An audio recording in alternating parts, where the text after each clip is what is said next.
Hi, everyone. Welcome to Beyond Engaged in our series of conversations dedicated to Beyond Differences No One Eats Alone program. My name is Georgia, and today I'm here with Will, Alex, and Harita. Let's start off by checking out a video.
This montage was really sad for me to watch, but as you can see, it allows us to step into other people's shoes, even if it is just for a moment.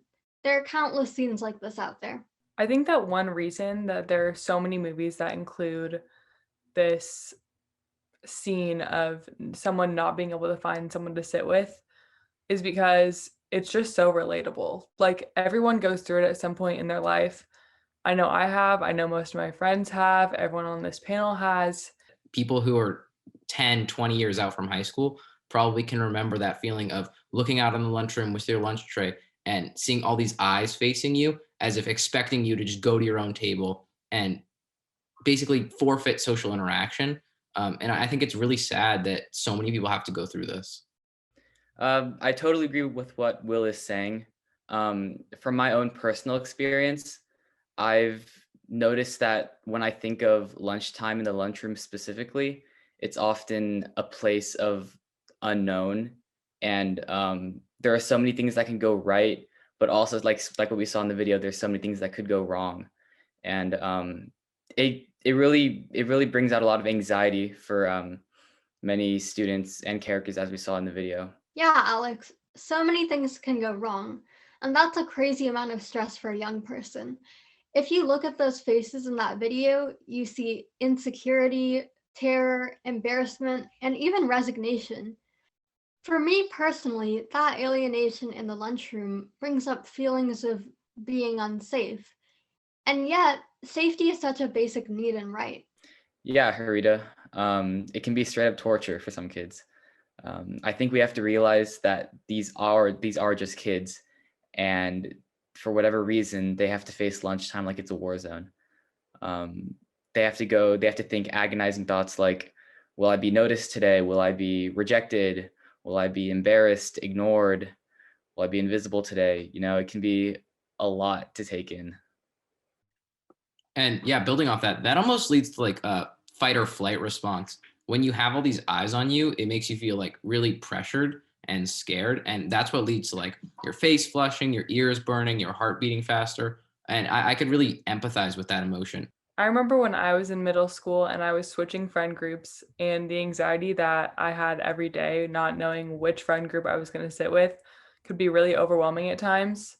So just having one person reach out and say, "Hey, do you want to sit with me?" Or, "Hey, like, let's go sit with this group," was really awesome and relieved a lot of the anxiety for me. So I think it's really important to learn about. That's great, Georgia. It's hard to think that not everyone is fortunate enough to have someone step up to make them feel included when they need it. Some kids can suffer for long periods of time, and that can go unnoticed. So when we humans feel isolated or not connected, we tend to turn inwards in ourselves. So experts call this the cycle of loneliness. And it builds off of itself by when you feel lonely, you look inside yourself, and then it further isolates you from other people. And it makes it seem like you don't want to interact with them.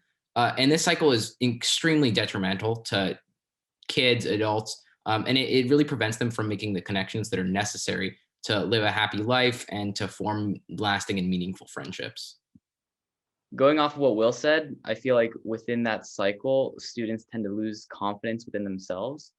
And although it might not be a surface level mental health problem, it can have a domino effect on one's mental health in the future, especially when it comes to anxiety, stress, and depression. Yeah, when you're depressed, it's hard to reach out to others, which makes you feel even more isolated. It can be a vicious cycle. That's why Georgia was really fortunate to have others support her. So, yeah, furthering this point, without a support network, we start to feel really unsafe. And this feeling of insecurity can be linked to a lot more tangible health effects of social isolation. So, to list a few, it can disrupt sleep, make one more stressed, and even increase anxiety levels. So, this is not only just something that affects your confidence and affects your mental health, it can be seen in your academic performance, in your social interaction, and it just affects people in a lot of aspects. Exactly, Will. And that's why it's so important that we're having this conversation in the first place. I'm really excited to keep this conversation going and to explore how we can truly make a difference. Thank you all for this awesome conversation.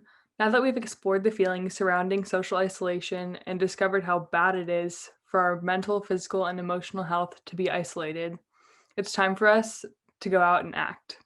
We need to look around and see who's on the outside and who's isolated, and think to ourselves, if we were them, what would we need?